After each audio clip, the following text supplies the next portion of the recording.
paawe nós aqui na Universidad di Aruba para congreso organizador de senhora Benedicta Deogratia junto com o Centro for Lifelong Learning. Então, e mais stakeholders que participam nessa aqui. Nos meta para conscientizar o pueblo, conscientizar os mes, den veld wanta nos mes scherpi, tocante a temática de gender-based violence. Gender-based violence está ora que tem violência entre gente homem e gente mulher. Seidem su enfoque da desigualdade de gênero, dessa desigualdade que existe entre gente homem e gente mulher. Então, essa é a causa na raiz de problema, não correto. Bom, o grupo de refugiados e imigrantes nós estamos tem increase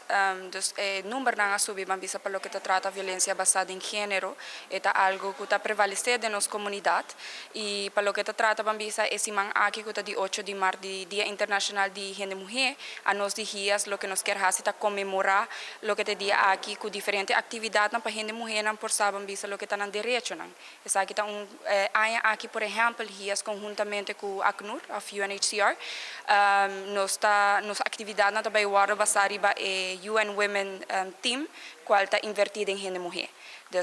Nós também temos diferentes talleres, essa aqui não para empoderar gente mulher também e também para não forçar na direito e essa com não por bambisa tem diferentes skills e habilidades na nossa comunidade.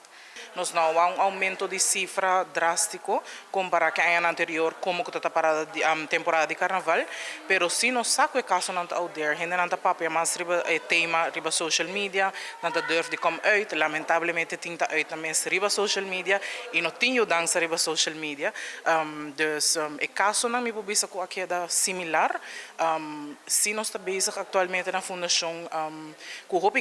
cambio de estrutura, nós está vendo com plano estratégico, ideia ng planes ng claro nos Ministério de Sostén de governo para com essa aqui, dus ideia ng nos tem hopi, planes ng nos tem hopi e seguro nos está bezig na caminho para trazer hopi cambio.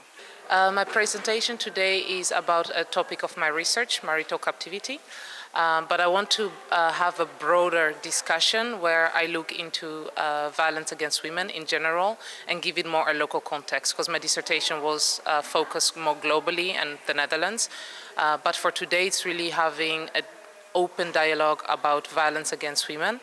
My specific presentation is providing the broader general